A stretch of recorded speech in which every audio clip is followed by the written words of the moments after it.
The Health and Safety Authority, in cooperation with HSE Northern Ireland and the CIF, are launching a Work at Height campaign commencing on the 6th of October. Today I'm delighted to be accompanied by Adrian, who has suffered a fall from height over 10 years ago. Today we will hear Adrian's story of his life post-accident and the consequences of a fall from height. Adrian, you're very welcome. I'm delighted to have you here today. Thank you, John. Thank you very much. Can you tell us a little bit about yourself and the jobs that you were doing, I suppose, prior to your accident? I was always working like kind of labour jobs. I was on golf courses, farming, little bits of building, and I live a very active life as well. I was into GA, cycling, hill walking, and I live an active life. Sporty man, yeah. Active life and full of life. I mean, enjoying life. Yeah. Oh, super stuff, super stuff. And it's 10 years ago since your accident. So where did your accident?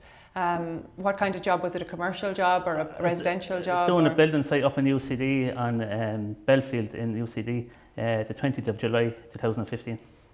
Okay, so just over 10 years ago. Yeah. Okay. And what kind of work were you doing? Labour, groundwork, civil work. Groundwork. Laying pipes and driving dumpers and all that kind of stuff.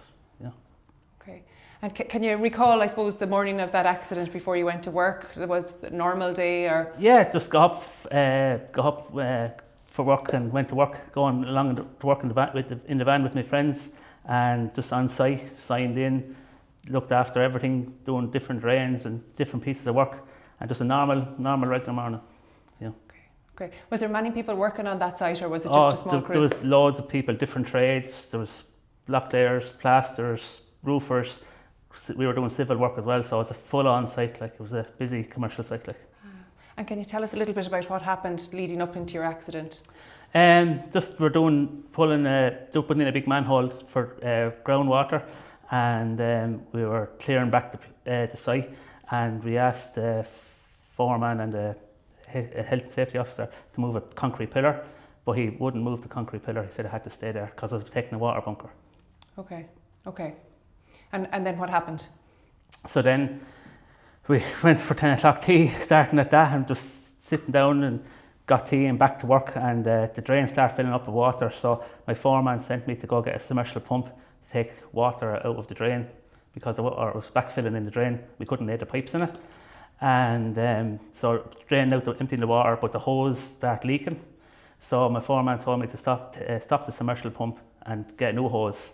And so I was in the process of getting rid of the new hose, and got rid of the old hose, and I was taking up the submersible pump, and the next minute the ground gave way of the side of the drain.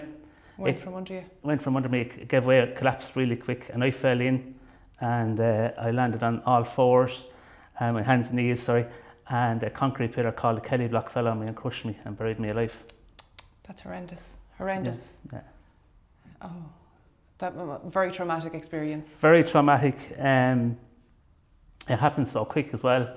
You think as a person to be fit, you get out of the way quick, but you don't get any time. It's 1 second. Just happens in an instant. So quick, and you're just there. I was lucky enough to remember it in a way, because the trauma of it is just mad. Like, to be honest with you, it never go away from it. I remember under the drain, under the concrete pillar, I could look back a little bit of daylight. I could see a little bit of daylight, and the water was coming up underneath me. Oh. I was drowning as well, and I could hear the clay falling in on top of me as well from the concrete pillar. So, and then I could hear all my friends, Gavin and Bob, shouting and getting the digger out. But my biggest concern at the time was when I was under the ground, I was afraid my eyes would burst, because my body was under that much pressure. The pressure of the Kelly block on top of you. Oh. So that was very concerning for me. Scary. Yeah, very scary. And I was there for a couple of minutes. I obviously couldn't time it, but I was there, and Gavin is the genius in the digger. He pulled it off my back, and Bob. This bit is hard. Take your time. Yeah. You'd never think you'd have to say this to somebody, but when he took me up, Bob is a big man, 6'4", and he held me up against the side of a drain, and I was telling Bob that I was dying. I know myself, and I have a daughter in Sweden, I told them to tell my parents to look after her. And then my partner at the time, I told him to tell her that I loved her and I'd see her in the next life. You didn't think you were going to survive it? No. Oh, man. No, I wasn't. And Bob was saying, you can tell her yourself. And it was like, no, Bob, I'm going here. You were a lucky man to be alive, yeah. Yeah, you just, as I said, we were getting tea at 10 o'clock, living a normal life. I know, You know I what know. And in a flash, things can change very quickly. Simple things like that. And Bob was there crying, and he said, you can tell her yourself. And then the ambulance came. We were lucky enough. We only lived the Vincent's was only 6 minutes away from the building site. Okay. And they got you to the hospital very quickly. Yeah, it's just the traumatic of that then as well, is because then the ambulance the team came in the fire brigade there, and they were doing their procedures, putting the stretcher board down the back of my back. That was horrendous. The screams and roars, and all I wanted to do was go home. But the ambulance driver was like, you're not going home, you're staying. You're in horrendous pain, I'd say. Yeah, horrendous pain. It's scary because just the board was going down, itching down your back, and the pain of that, like after being, it was like my body was like a squashed banana because everything was up here from the accident. And so then they strapped me in and strapped me into the stretcher board and got me out of the drain. And like, you're just looking up and you see all the people around, all the site had stopped as well. The people up working on different levels were just looking at you. And that was really just, I don't know what to say about that, just very sad. Yeah, yeah. And then they put me into the ambulance, and then they could give me pain medication because they couldn't give me anything because they had me checked out, like, you know what I mean? Okay. So then, just in the ambulance, got across to Vincent's, in there and into the A&E, and it was just manic, to be honest with you. And in the A&E, they had to section me off because of such a horrendous injury. Okay. And they were trying to, they thought it was my pelvis first, and they're putting different things on me, and I was like, no, it's not. And brought me down for an MRI scan, and then they brought me back up then, and about an hour later the doctor came and, Adrian, this is very serious, you're after damage in your back, your nerve damage in your back, it's fairly bad. Okay. And I was there, my partner at the time and my brother, they're taking turns going in and out giving me water, but they wouldn't give me water to drink because I had to go for an operation. Case of surgery, They had to give me a sponge thing, and I was dehydrated. And I wanted to get water, they wouldn't give it to me. It's not because they're following doctor's orders, like, you know what I mean? Yeah. And then they had to put a catheter in as well, like, and you're just like fighting them, and it's just all emotions and all that crap, like. And I always look back then as you might see in a war film or something like that, where they're after doing surgery on somebody and the place just quiet. And that's what it was for me, like, I was just lying there, body was just in shock, and I was like, what is happening here? Unbelievable. 2 hours ago I was drinking a cup of tea at 10 o'clock, like, and it's just like a war, like, just there's certain times the nurses would be gone to check other people and all, and you're just left there and it's like, where is this going, like? Yeah, how did this happen? Yeah. Oh yeah. Horrendous, yes. Not a nice experience. They told us after that 9 out of 10 people would have died that day, so I was the lucky one. Yeah, you fought hard to get back here today. Yeah, very much. It's a credit to you, and it's a credit to you to be able to come in here today and talk about your experience. Yeah, I'm just very lucky. Thank God every day, and I'm very, very lucky to be so well. But it's not. That's one part of the journey. The next day, then that evening, then they brought me across to the Mater Hospital to get operated on. I was very lucky. Unfortunately, there was someone else in that bed where I was in, and they had got to a different hospital, and I was taking that bed that day. Mm-hmm. And today, there's someone else in that bed. Yeah. People don't realise that. Yeah. That's very sad. It is. So lucky that the bed was free, and I got the operation that night. And Dr. Cassidy, she was telling me that this is not good, but I was that high on medication that I didn't register with me. You're oblivious nearly, yeah. And all my family and everyone was there, and they were saying, good luck, and what do you do? And I was just crawling over the bed, to be honest with you, because just agony and shock, and this is like... Your body was all over the place. All the place with medication, and then your body is shocking. They had, the fiberglass thing, what do you call it? for fire, it's not about shock, fire brigade, but only for cold. My body went into hypothermia. The blanket, Because with shock, my body was freezing, numb with the cold. Okay. And as well to try and keep me warm. Good And so then I went down around 7:30, 8 o'clock for the operation. And I have to thank the staff from the MPRII hospital actually, because they're after doing surgeries all day. And then Dr. Cassidy, we're going down tonight for the operation. And she said the staff, the theatre nurses are staying on for this operation. An emergency. Like, them people dedicate their lives. They have families at home. Yes. Yes. And this was 7:30, 8 o'clock. Yeah, it's a vocation. It's a vocation, and no one ever sees that. Like, yeah. You know what I mean? Yeah. And I operated on and went in for the operation. Obviously, don't remember that. And I remember waking up at 5:30 or 12:30, 1 o'clock, back in my ward in the hospital. In the hospital. So they were after on their feet for 16, 17 hours a day. Like, so them people are miracle people. Like, yeah. You know what I mean? I mean, we all take it for granted, but they have a family behind them, as I say, you know. Absolutely, absolutely. So the next morning, then I woke up, and my former boss was there saying to me, "I'll sort things out." I said, "Thanks very much. I'm under a bit of pressure here. I'll sort that down the road." Yeah, you don't need to be thinking about that. Exactly. Yeah. So then, this was another hitting point as well. To switch over from the nurses, and there was 3 nurses at the end of the bed, and this arm was pulled off me with bits of marks here, and back of my head was bleeding as well. And they asked me, they wanted to patch me up, and I just said, "Leave me alone. I don't want to be touched today," because my body was just broke in bits after the day after. And one woman said, "That's no problem." And then another woman said to me, "You're a lucky man, you don't smoke." And I said, "Why is that?" "Because your lungs are punctured and your ribs are after damaging your lungs, and that you lucky you're not in ICU." And I was like, "Thank God, you know." And then another nurse then, she said, "What happened to you?" And now this level 5 in the MPRII hospital is a very serious ward. Like, it's not like a normal ward, it's very quiet. Yeah, severe injuries. Severe injuries, and I told her the story, and she ran out of the ward crying. And she came back 10 minutes later, and she apologised for being unprofessional, but I said, "You're grand." But she was so sorry for 30 years of age at the time to go through what I've gone through and for the rest of my life in a wheelchair. She was so sad for me. Empathetic to you. Yeah. Yeah. A young age. Yeah. So then that was that part of it, and you're just like still in shock, and you're after being operation and all this, and you take it in, but you're just like, "No, that's not me." Like, you go into kind of denial, and so much going on as well, like, you know. Yeah. So that word was so quiet.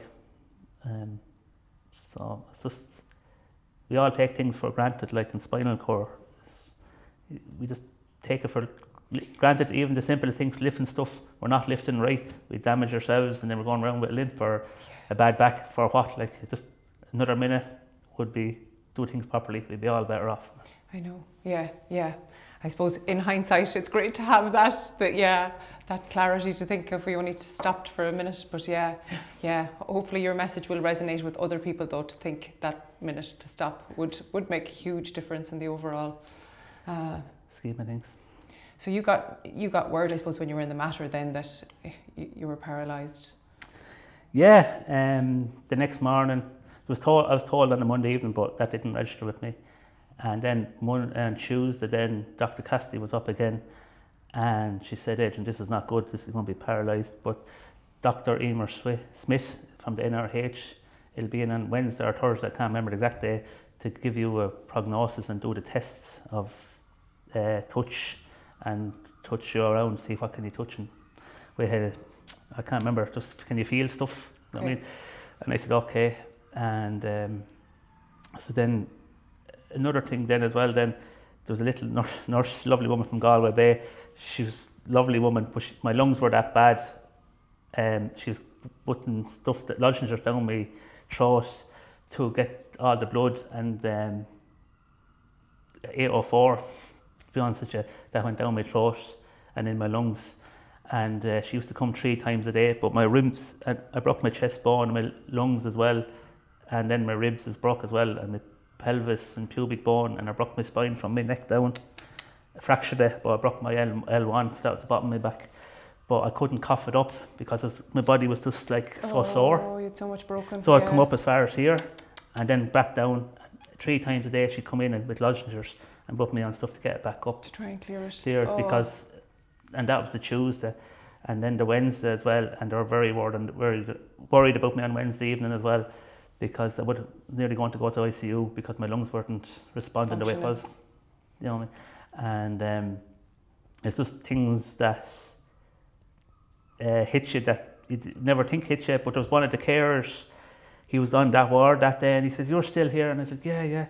I said, "I was the one that cleaned you down before the operation." I was like, "Did you?" Like, no, so much going on. He says, remember. "You want to see the dirt on you, the 804 and all your body was destroyed with dirt. I had to clean you down before operation." And that stuff no one ever sees, or even know, though you were oblivious to it. Like, after coming out. Like, just all these things kind of come out, and in snippets later. Like, so then another thing is as well. Then I think it was 12 or 1:30 every day. I was too sick to go down to get my back X-rayed, so the nurses bring up the X-ray machine, and I think it was put a board in. Board underneath me, and they pull me forward, and they lie back like that. And your back was kind of knuckled back on yourself, and I was like screaming with pain. And anyone that was up seeing me, I'd have to tell them to go away because the roars on me was just horrendous.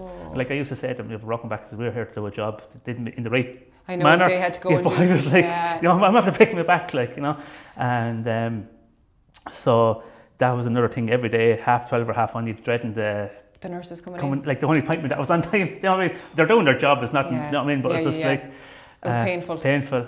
So then on the Thursday, then my lungs started responding, and I started coughing up blood and all the dirt out of my lungs. Clearing them, and they were happy with that. Then cups full of blood, like, in my lungs. So that was scary because your lungs got a good battering. Exactly. And that morning then as well, then Emer Smith came in on her rounds and shook my hand and talked to me, and she did the prick tests and all that crack, and she said, "Adrian, this is not good. This is you're going to be paralysed for the rest of your life." That's hard to hear at 30 years of age. Yeah, it's not alone that, it's then your bladder and bowel, and then your sexual functions is not going to be the same as well. You're not going to have children as well, and you don't think of that. Never mind. No. Like, never about the accident. Never mind that in normal life. No. You never think of that. No one ever thinks of that, and that's a side you never see. Like, and I was just looking at her in disbelief. I was like, "No way." How? It's like, to be honest with you, it's like being back, like being a baby again. Okay. Because. And I was like, "No way, this is not happening." And you just go into denial and fright mode as well. You know what I mean? And she says, "I'll see you in a couple of months in the Dunleary and then RIH." And like, I hadn't even Googled where that was, because you're just, you didn't know anything about it. Your body is just so much going on, Yeah. So that was the Thursday, and obviously depressed over that as well, like, as you can imagine, like, you know what I mean? Yeah. And I'd be crying, and as I said, come back again, 10 o'clock on the Monday morning, we're getting a cup of tea. Yeah, if you could rewind the clock to be going back for your coffee break on the construction site. I was applying for a mortgage that week for my house, like, to finish off my house. No, I mean, you take things for granted, like, you know what I mean? I know.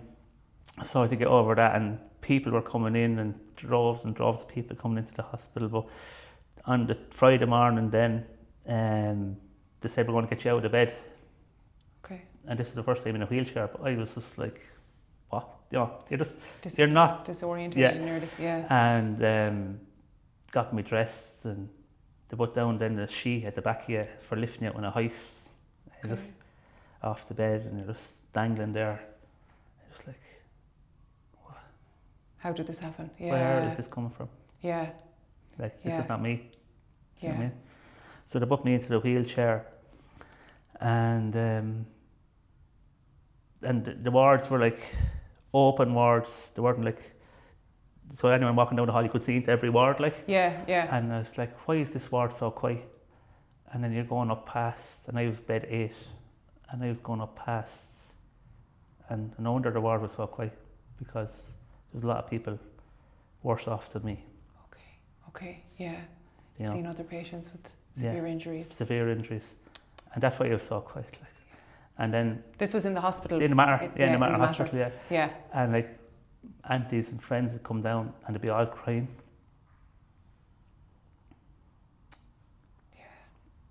And Then when they come to me to see me, I'm able to work my hands. And they'd let on, like, oh, I'm afraid of lifts and afraid of this, but I didn't know what was going on because I said I didn't know where the site, like, or the level the rest of the people were unfortunately worse off than me. Yes, what the other side of the corridor was exactly. like. Yeah. And then to see me able to use my hands and talk to people and this stuff. Have your voice, exactly. thank God. Yeah. And all that, like. So I got out, down, just kept pressing buttons to get out, just kept down and got out to the North Circular Road. I actually drove past it there this evening, or this morning, earlier on today. I was like, just spent days sitting out there looking at traffic going past. Wish I could go off with them people, leave my worries behind. But I got out there for about half an hour and then my body started breaking down and I just barely got back to my ward, back to the ward. Okay. And just tiredness. Getting to the front door of the hospital was a challenge. And just getting a bit of fresh air. Yeah, you know what I mean? Yeah, I know you were longing to get out. Just life again, and you're coming down, and you're like, everything is very high up, but you don't see yourself in a wheelchair, and that's why everything was so high up, because you're in a wheelchair, you're just looking around, rebalance yourself. Exactly, yes. And got back then, and I was back into the ward. There were lovely people, and the staff, and I said, just put me into bed. Put me into bed now. I was nearly falling out of the chair. You were exhausted after getting out. And like this leg was so weak, it was falling out this way, so I used to have to wheel kind of like with one hand like this. Trying to hold your leg in. Yeah, and all that. And not to mark it then, because of the circulation stuff wouldn't be the same. Okay. I mean, okay. So that was Friday, and that took the life out of me now. Drained you completely. And then I noticed then when I was eating, then my jaw wasn't right. And I said it to the nurse, and then they looked at me, x-rayed me again, and said, your jaw is broke, we missed it with so much breaks. There's so many other things going on, they missed the jaw. Yeah. Oh. So then on the Sunday morning, then a guy from Max Fax and James's, I was too sick to go across to James's, because acting with Max Fax and James's, that's the word like over there. They came across and operated on me on a Sunday morning. James's Hospital came across to the matter. Yeah, wow. Oh, Max Fax, that's the kind of an area. The specialist, for reconstruction. They had to go back down again, like. More surgery. Yeah, more surgery. And it was, the amount of people came in that day was just, I'd say 60 or 70 people came in that day to see me. Oh, people showing their support. Yeah, exactly. Yeah. And the thing, there was a table over the corner and everyone was bringing food up. I don't know who they were feeding. But they could have fed the whole hospital at this stage. Like, it's just like, okay. And I wasn't really eating because, as I said, my stomach was up here. I couldn't see my feet because my stomach was pushed up. Like, it was swollen up. Oh. Yeah. Oh. And then did you have to move from the matter out to the National Rehabilitation? No, I had to go back. Sorry, excuse me.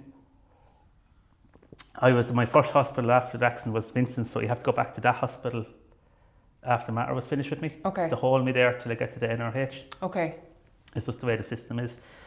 And I was there for a couple of weeks, and I arrived there on, I think, a Thursday, and they were trying to get me bed sorted and book me in, and so by Friday I was sort of settled in there, but they couldn't get a wheelchair that suited me, so it was the whole weekend in bed again, just till Monday. Okay. That was horrendous, like. Hard going, looking at the ceiling. Yeah, and people coming and you're just like, So then they finally got me a wheelchair, and then my spine, they had to cut open my spine and put 2 rods and 8 screws in the Mater Hospital from the operation, and redressed it with a little buzzer on it. So if it was red was bad and green was good.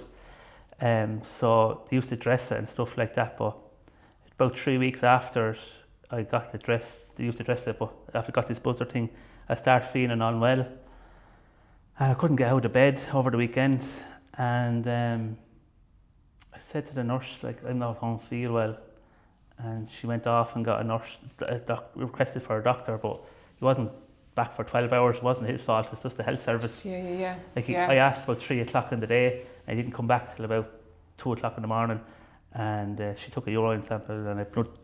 She said, you're very high temperature.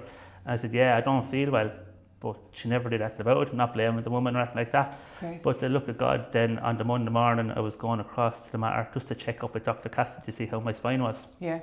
And you had an infection, had you? Yeah, I had a serious infection. I hopped up onto the bed, and she opened my back, and the pus and stuff ran down my back and down my legs. Oh. And she started screaming, nurse, come clean this man up. And she says, you're staying here tonight. Like, she never moved, you're staying here. So she ran down and she got me a bed. I don't know how she got it from, but she got me a bed. And it was still on level 5, but it was a different wing to where I was before. And it was right beside a nurse's station. And you know when you're in bother when there's 3 or 4 doctors come in. Yes. Because they're all, and you can know by them talking by themselves, they're like not whispering, but they're just like talking very casual. And she said, "You're going down in the morning for a washout." I was like, grand. No, I was just like, what's going on? So then we had to move then another bit to a different, because it was isolated in one spot, then had to move to a different bed, and rang my parents and people and all, and then went down for a washout. Now I didn't know what curtailed in this washout. Not away, because you're not a doctor. You're not in the medical profession. Exactly. Yeah. And so then I woke up in the recovery ward and I noticed an extra pipe hanging out of me. I was like, what's this? So I had to get the nurse to ask me. She says, you had to leave open your back. Your back is open with a pipe in your spine and we've bandages off. So it's airtight and there's a pump at the end of the bed. So every 6 hours when this fills up, we have to drain all the pus out of your back and all the infection. Yeah, you got a bad infection. Yeah, they call it Staph aureus, but it's more or less MRSA. Oh, yeah. You could have done without getting that now after suffering all you had suffered. Yeah, that was, you're like, shit, sorry for language. Where am I going with this? Like, because you're all about progressing, and then this is a setback again. This is 2 steps back. Like, yes, yeah, you were very sick with that. Yeah. But even sickness was one thing, but mentally as well, you're still getting up. No, I mean, you want to be getting out. Yeah, it's another delay. So then they said in 3 days' time, then you'll get another washout. And I was like, all right, okay. So my veins start dropping. So the doctors and all said I had to get a PICC line into my arm here. So I got a little anaesthetic here, and that goes straight into your heart. So it gets the root of the antibiotics into your body quicker. Okay. So I got that done then as well, and that was another thing. And then every 6 hours, you used to have to hook me up to a bag of antibiotics and in here, so it's 4 hours a day, or 4 times a day, every 6 hours. Flushing the system with antibiotics to try and kill the infection. So like you'd be trying to get some rest and stuff at 12 o'clock at night, but then the nurses come doing their job, like, but you have to get this through and the machine beeping and all that, so you'd be broken, then 6 o'clock in the morning as well, that kind of thing. So you're trying to recover in between all this, and then they said it'd come down back in three days for a washout. So you'd be there waiting what's going on, because obviously they didn't know the ins and outs, but you know by the bloods they weren't happy. So they washed me out that time, back down for an anaesthetic, wash out your back, and then back to the recovery. And they said hopefully another time now it'll be okay. But then my bloods came back and it wasn't good at all, because the iron levels and all was really low, so they had to get blood transfusions in through the PICC line as well on top of it. So you're just waiting, and when you hear getting blood, you know it's not good. Like, you know, when you're getting, you would have been shook. You would have been very shook at that stage. And my body then was like fighting it, but wasn't getting enough energy in as well, because they'd say in 2 days' time we'll get you down for another washout, and then at 10 o'clock that night, the operating theatres are stopped. You may fast again at 12 o'clock. So you were fasting, waiting to go. From 10 to 12 eat. And like you're fasting, like it's happened 4 or 5 times. So your surgery was cancelled, so your stomach wasn't able to eat, you know what I mean? And then with antibiotics, because this was being flushed in your throat and everything was full of antibiotics, you wouldn't want to eat. So my body was going down, and you were losing weight, losing weight. I could feel my collarbone, like everyone was, oh, you look well, but I wasn't looking well. My collarbone was like lashed away, like wasting away. And food person that looks after getting enough calories in, she came in and says, Adrian, we're very worried about you. If you can eat at all, it's just, I know the food is not good here, get family to bring in something, just to get something energy, that you can get something into your tummy. But even at that, you get cravings of food, but then when you get it, you wouldn't want it. Your tummy wouldn't be able for it. Want it. You'd no appetite. Exactly.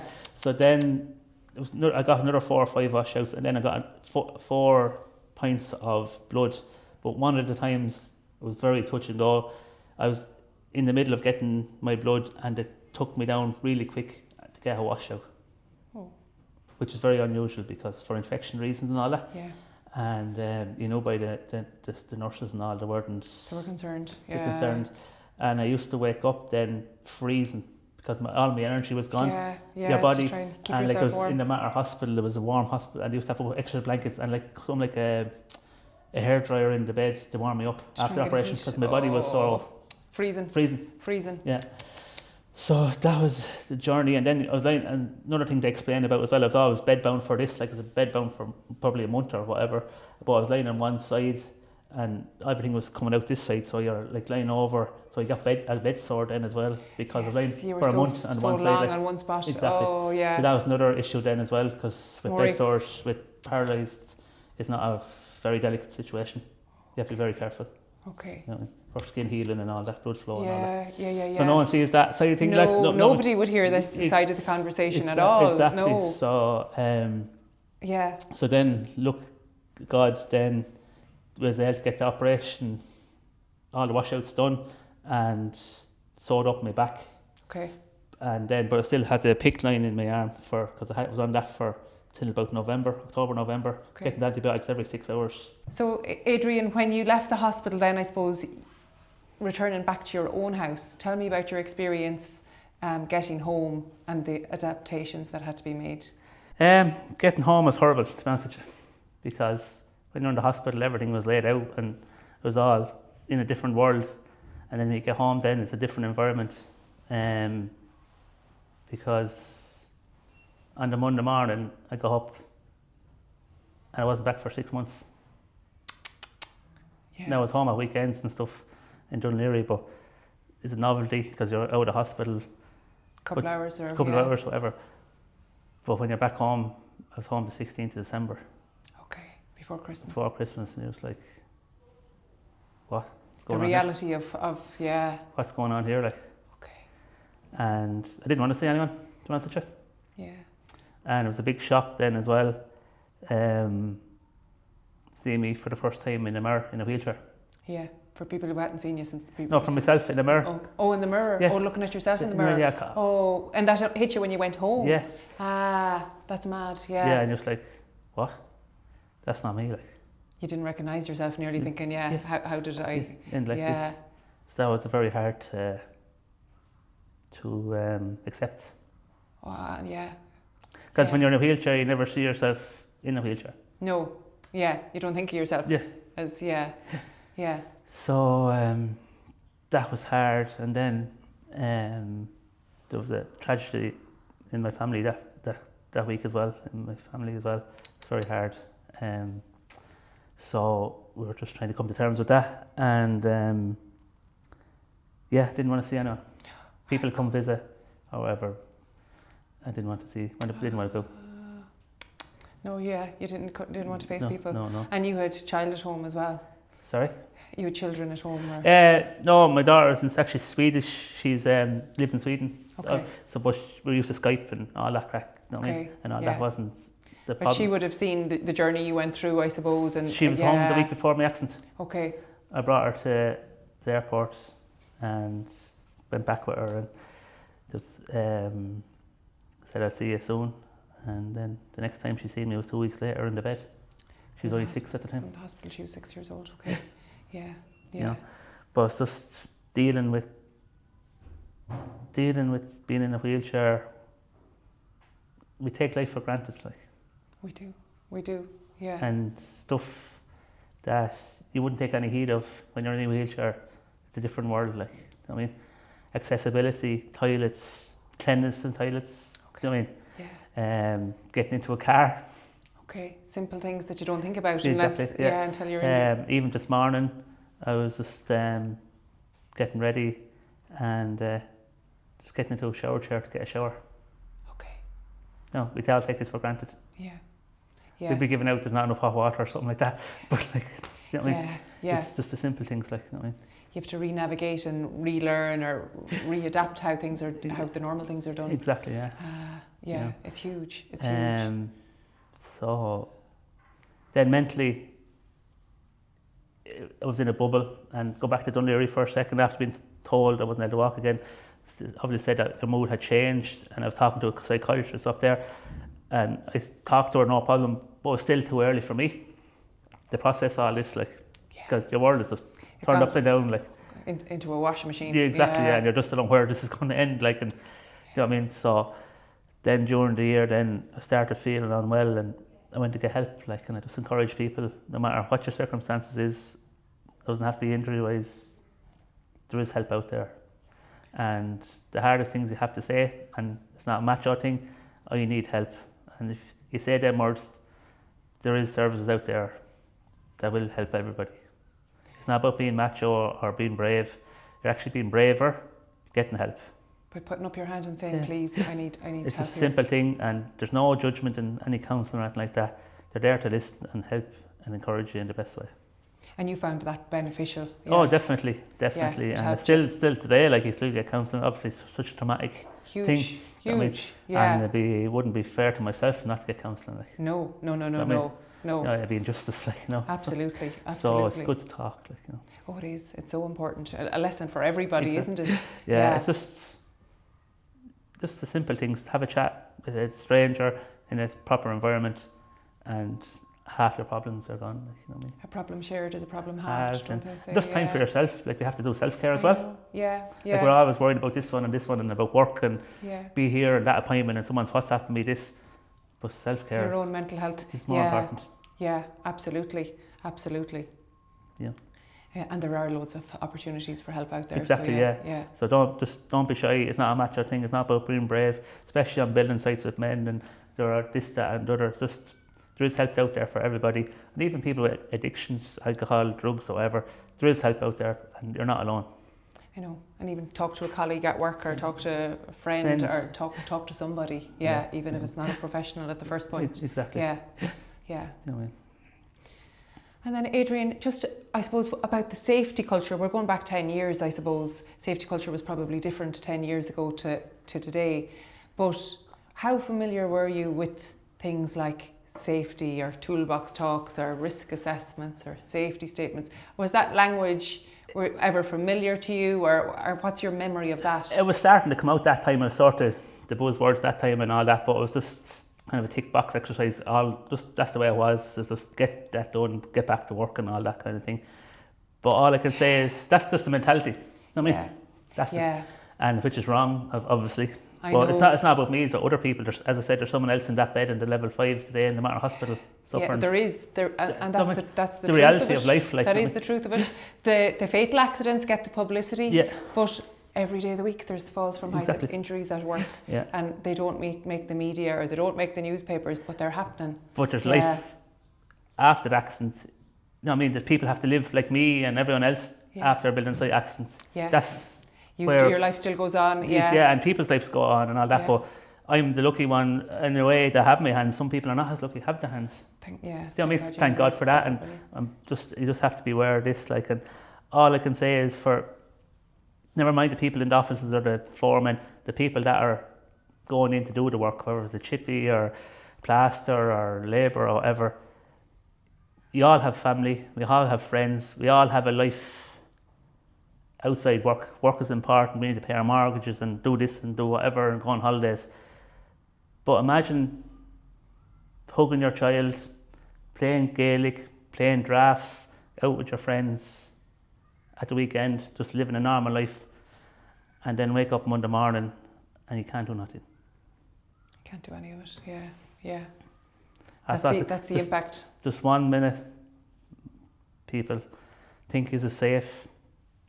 If it's not safe, even though a safety officer says it is, say, hold on, this is not safe. I don't feel happy doing this job. That's a very important message. So if you do not feel in your gut instinct that things aren't right, speak up. Yeah, because don't take chances. You're the one, or you're the lads that are doing these things. It's not the people in the office or the boss of the company or whatever. You're going to be impacted. Yeah. For 1 minute of thinking, 1 minute of safety, life is more than work. Yeah. Take that time and stop. And I suppose for inspectors that go out on sites and are inspecting sites, we'd see paperwork with risk assessment, safety documentation. But the paperwork is no good if it's not implemented on the site. So you really need that engagement with the employees on the site. So if there's safety officers listening, if there's directors of companies or managers, you need to be engaging with your employees that are actually doing the jobs and making sure that they actually know what control measures to have in place and that they're implemented. So it's implementing them. Yeah, it is starts the at key. the top Yeah, and works to the bottom, and then from the bottom up is everybody yeah, across the board. yeah. I mean, and like building sites as we were talking earlier are manic places. There's different trades, there's plasters, there's plumbers, there's subcontractors coming in, so there's so much It's going like on. a mini city with lots of different activities, yeah, and then crossing over. they're crossing over and all that, so it's communication is key as well. Huge, huge. Communication is key. Yeah. And that the message goes right the way through to whoever is on the site, Yeah. that everyone knows that safety is paramount and most important. And then as well, for the employer to have safety equipment, all the equipment has to be safe and the right equipment as well, like that. Everything is done. That it's planned and organised. And read and signed off and all as well, like, and safety clothes, and everything is. Yeah. It's not just one thing in isolation, I suppose. It's a myriad of things that come together to make sure that you have the safe work environment for your employees. Yeah, exactly. Yeah. And 1 minute, that's all it takes. 1 minute is all it takes. Well, Adrian, thank you so much for sharing your experience and your life story. I think it will really hit home to a lot of construction workers out there that's listening to this story. I'm humbled. You're a real fighter. You have a real get up and go to you to come in here today and to be able to share your story. So thank you very much from the Health and Safety Authority. Thank you so much. Thank you.